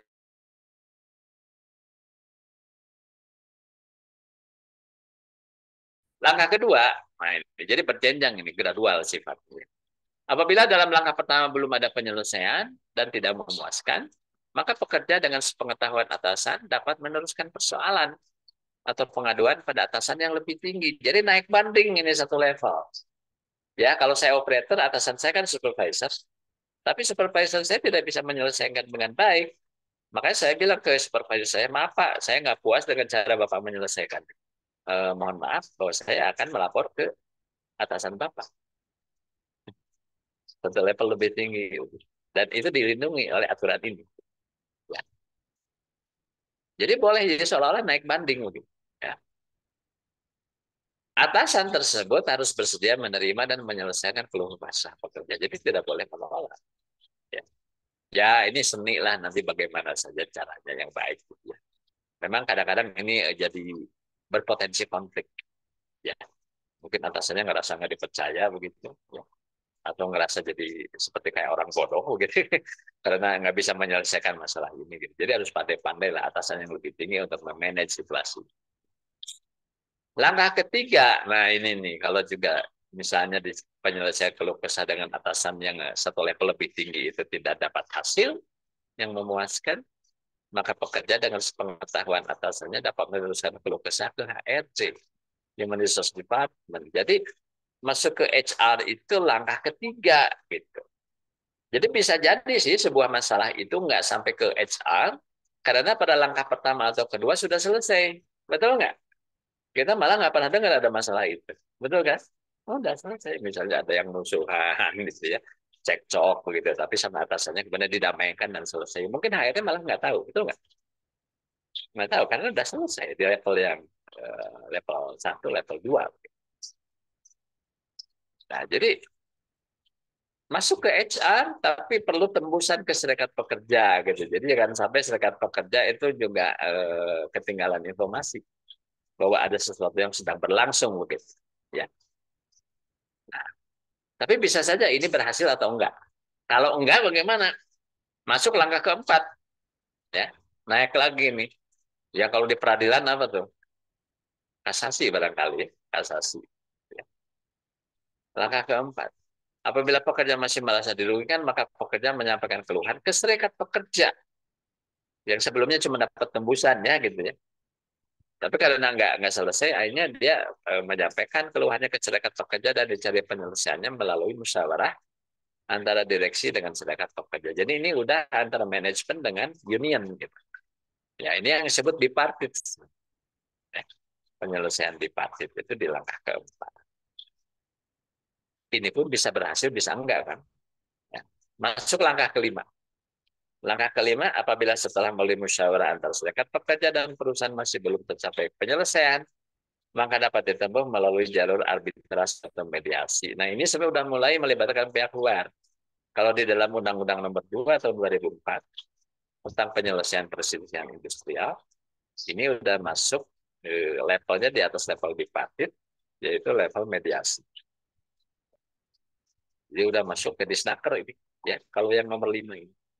Nah, selanjutnya adalah kita ngikutin mekanisme yang diatur dalam Undang-Undang Nomor 2 tahun 2004, yaitu Undang-Undang tentang penyelesaian perselisihan hubungan industrial. Di ayat 6 itu adalah jaminan aja bahwa setiap pekerja yang menyampaikan keluhan itu tidak boleh diintimidasi atau diancam oleh atasan. Ya, jadi dia dilindungi gitu ya, keamanan. Dasarnya adalah ini, pasal 94 ayat 6. Jadi memang sebaiknya apakah itu ada di dalam PP PKB atau mungkin di dalam SOP. Hal seperti ini itu yang tempo hari mungkin apa ya, nyambung dengan pendisiplinan ya. SOP pendisiplinan itu bisa nyambung ke sini sebenarnya ya, karena bisa dekat si orang misalnya bersalah terus kita kasih sanksi, tapi kalau dia nggak terima mungkin masuknya kepada perselisihan seperti itu. Nah, checklist kompetensinya untuk portofolio ya ini sebenarnya ngikutin aja yang tadi yang di awal. Ini hanya bentuk mengenai pertanyaan. Portofolio yang Bapak Ibu harus siapkan ini. Jadi mungkin portofolionya tidak selalu berbentuk dokumen atau SOP ya. Bisa saja cuman screenshot ya atau video, gambar, bisa ya. Media dan konten komunikasi yang apa? Misalnya Bapak Ibu di sana ada mading, dipoto aja madingnya ini kita pakai ini. Ada kotak saran, ada web, ada WhatsApp group, whatever yang Bapak Ibu gunakan untuk komunikasi dalam organisasi, terutama di bidang kepegawaian. Ya. Silakan jadi screenshot aja. Ya. WhatsApp group, briefing pagi misalnya ya. Ya kalau lagi briefing gitu dipoto aja, ambil gambarnya begitu ya. Kalau bisa Bapak Ibu ada di situ ikutan briefing gitu. Wah, ini kita lagi briefing. Ya. Pengumuman bersama bipartit ini kalau memang ada ya. Kemudian kebijakan atau SOP tentang komunikasi dalam organisasi. Mbak Sonia silakan. Gimana, Pak? Ya, terima kasih Pak Dadang. Pak, Ya. tadi kan slide yang terakhir tadi Bapak share, itu kan ada beberapa poin ya Pak. Apakah yang kami lampirkan itu harus sesuai atau ada beberapa yang nggak ada pun nggak apa-apa? Oh, yang portofolio. Ya, portofolio. Yang portofolio. Ya kalau nggak ada nggak apa-apa. Ini aja dicari-cari apa sih yang ada. Ya. Terima kasih, Pak. Banyaklah komunikasi pada tiap hari kita melakukannya. Iya. Lagi meeting ya foto aja nih, lagi meeting di partit kan bisa. Ya nggak? Iya. Kalau saya mah suka iseng, rajin, nggak tahu kurang kerjaan atau apa. Kalau meeting bipartit mah saya ambil fotonya, posting gitu kan. Rapat bipartit. Tapi kadang-kadang suka perlu sih portofolio gitu. Iya. Portofolio kita di Instagram banyak, di TikTok banyak. Jadi ya bicaranya konten dan media, terutama itu. Medianya apa? Bisa konvensional, bisa digital, ya nggak? Dan kontennya apa? Bisa hanya dalam bentuk sosialisasi aturan, barangkali pengumuman kepegawaian, ya. Atau misalnya hanya menyampaikan informasi. Ya. Contoh yang sederhana mungkin apa? Pengumuman jadwal kerja, pengumuman libur nasional, kayak gitu-gitu. Ya. Jadi saya udah mulai banyak juga yang digitalnya. Saya juga nggak yakin tuh karyawan masih baca itu majalah dinding gitu. Dan saya juga masih ada kok majalah dinding. Tapi kayaknya orang juga udah melewat aja tuh nggak begitu perhatian. Tapi kalau pakai WhatsApp grup pasti mereka baca. Makanya sekarang pengumuman-pengumuman itu sebenarnya udah jarang ditempel tuh secara hard copy begitu. Ya udah dalam bentuk itu aja praktis saja dengan teks saja di WhatsApp ya. Tinggal jelas aja yang kirim siapa tanggal berapa. Gitu ya. Ya pakai nomor juga lah nomor pengumuman berapa. Ya atau seperti biasa cuma kita bikin PDF gitu misalnya. Blasting aja udah. Terus cepet banget itu. Real time. Apalagi sama orang yang memang rajin buka WhatsApp setiap 7 menit. Menurut riset kan orang buka handphone setiap 7 menit. Percaya nggak? Jawab aja. Setiap 7 menit Anda pasti buka WhatsApp. Ya. Kalau buka Al-Quran, nggak tahu ya. Kali setahun sekali kali buka Al-Quran. Bulan puasa aja bukanya. Gitu. Kalau buka WhatsApp, 7 menit sekali dibuka. Oke, silakan. Mungkin ada yang lain yang mau tanya, boleh. Berikutnya ada video saya. Lagi briefing. Waktu saya relatif lebih muda. Oke, lihat wajah saya kayak gimana. Coba.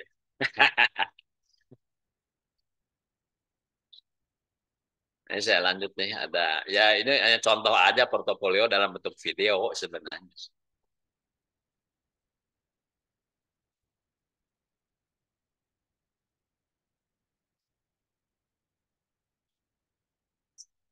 Nah, ini nih. Ini briefing pagi setiap Jumat nih. Ini kebetulan waktu pertama launching ini. Ya.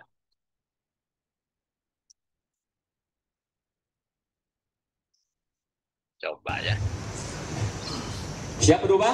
Siap. Ya, tantangan lebih berat. 2 tahun ini kita menghadapi krisis yang luar biasa. Tapi saya yakin dengan semangat perubahan ke arah yang lebih baik, kita pasti bisa. Setuju?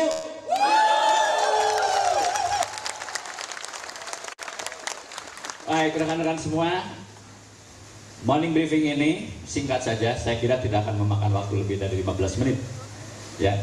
Jadi yang pertama, kita akan awali dengan doa bersama. Karena seberat apapun tantangan, dengan izin Allah semua pasti tercapai. Kita awali dengan doa. Setelah itu kita masuk kepada Mars Kardinal. Closing dari Mars Kardinal adalah Kardinal, we are one. Bersatu kita kuat, sama kita maju. Setelah itu kita masuk ke MGJ Jaya, ya, tepuk kerja MGJ Jaya. Jadi simpel aja, ya. Jadi setiap Jumat ini adalah awal. Selanjutnya kita rutin ya, setiap Jumat pagi dan dimohon bisa hadir lebih awal. Ya, sebenarnya ini tadinya kita mulai 8 kurang seperempat, ya. Tapi kita targetkan minggu depan kita on time, ya. Cuma minggu depan libur gitu ya, libur.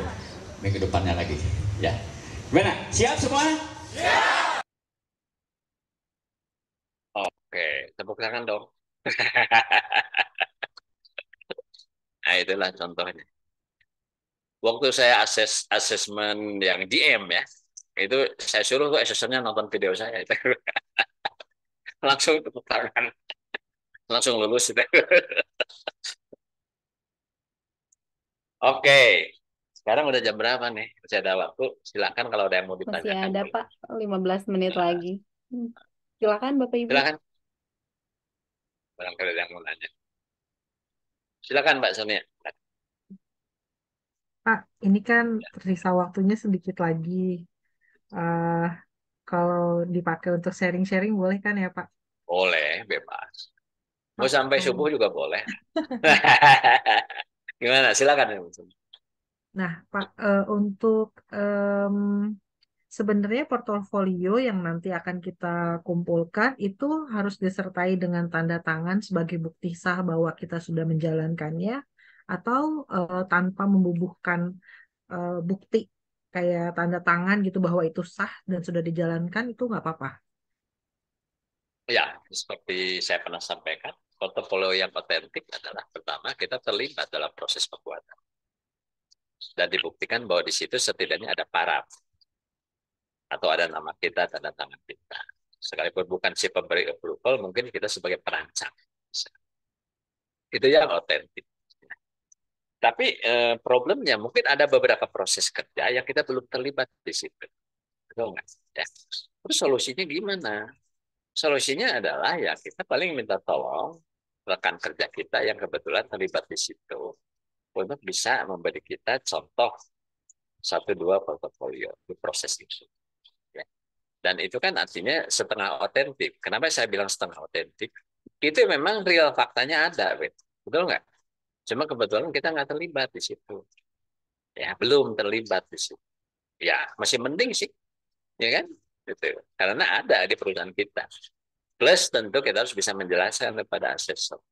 Ini tuh prosesnya bagaimana. Jadi mungkin yang harus dilakukan adalah kita minta tolong rekan kerja kita yang memegang proses itu. Bahwa kita lagi asesmen memerlukan beberapa contoh portofolio. Dan mungkin kita mesti tanya ke dia, ini prosesnya bagaimana. Ya, tapi kalau secara teori kan gampang gitu. Ya, kan teori-teori tentang MSDM-nya di textbook ada semua gitu.